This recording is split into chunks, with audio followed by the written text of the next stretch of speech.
Communities across West Virginia have some of the highest flood risk in the U.S., which is compounded by aging infrastructure and high levels of socioeconomic vulnerability. It is essential that these places build resiliency to flooding, which are expected to become increasingly frequent and severe.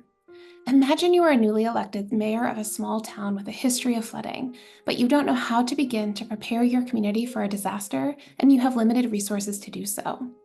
With that scenario in mind, we created a freely available online toolkit that is designed to serve as a hub of information to assist communities with everything from understanding their unique flood risk to how to prepare for and manage a disaster in the event a flood does occur. We'll tell you briefly about some of the key components of our framework and the impact that we expect it to have. Hi, I'm Julian Levine. I help lead our statewide flood resiliency survey.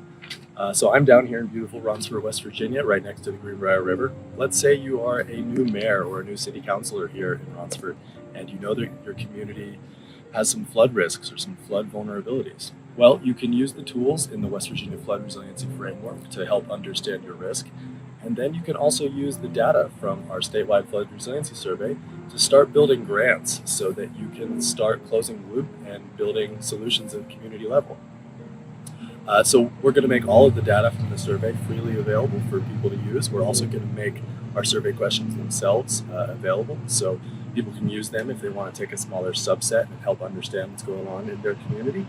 And we're working on making a data dashboard so you can look and see in your county how people have responded to the survey and how they feel about topics like moving due to a flood or how resilient they feel in their community. Our team held a symposium in March of 2024 that brought together over 100 key members of the West Virginia Flood Response and Recovery Network for 2 days of activities to strengthen the network, improve pre-disaster coordination efforts, and identify factors that contribute to community resiliency.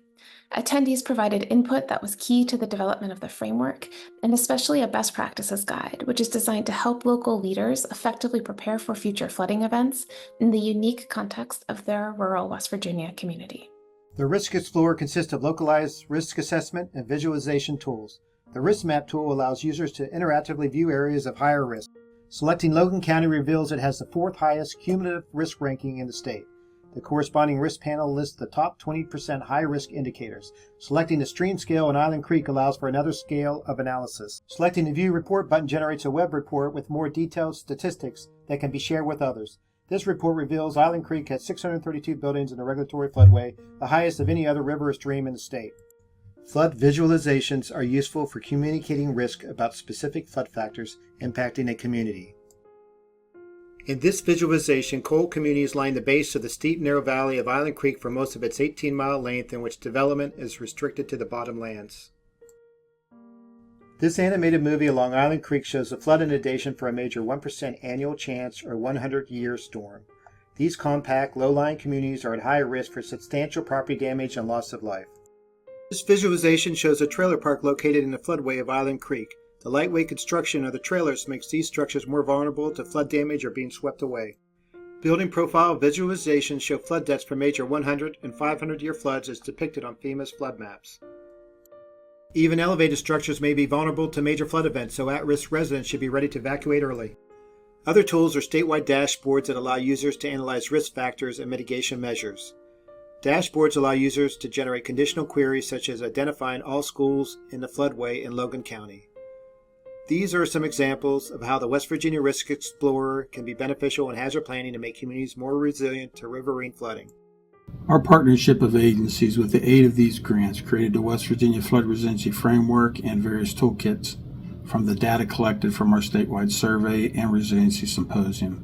These products will be invaluable to all West Virginians, and our goal is to secure permanent, long-term funding to continue our development and operation as a key component of the West Virginia State Resiliency Office.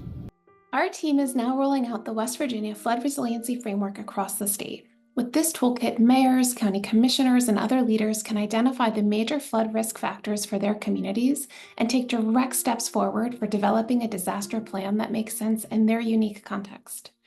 We're also seeking support for ongoing maintenance of the framework, as well as identifying funding opportunities for continued community-engaged research in West Virginia, and exploring the potential to expand our work to other flood-prone areas of Appalachia and across the country.